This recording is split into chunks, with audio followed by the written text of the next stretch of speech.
is a phoenix. You can watch it burn 1,000 times and still it will return. A very happy morning to one and all. My name is Ishita, participant of English speaking and personality grooming at IICS. I recently cleared NEET with a rank of 2224.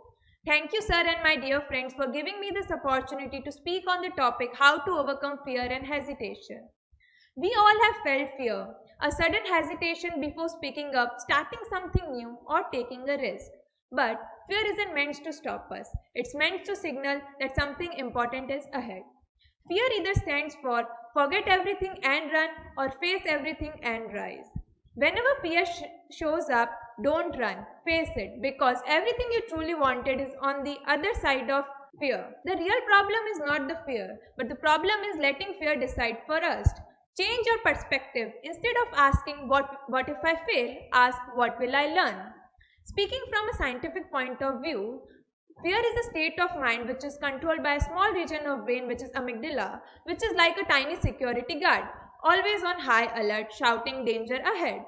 But here's the catch. It doesn't know the difference between real threat and healthy challenges. For amygdala, it seems all the same, the panic mode. So that's why we need to try new tricks. Instead of letting it spiral into fear, we need to reframe the situation by treating it like an excellent opportunity. And then fear starts to fade. Concisely, fear is a natural response to flight and fight danger. Its symptoms are increased heart rate, increased adrenaline, etc. But you all will be shocked to know that most of these symptoms are same as the symptoms of excitement. So transform your fear into excitement by thinking that you will be giving a message inside you that the world wants to hear.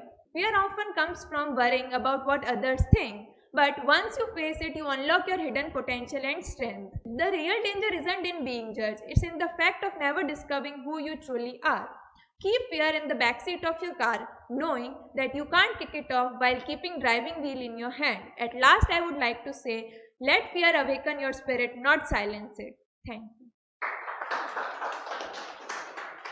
you.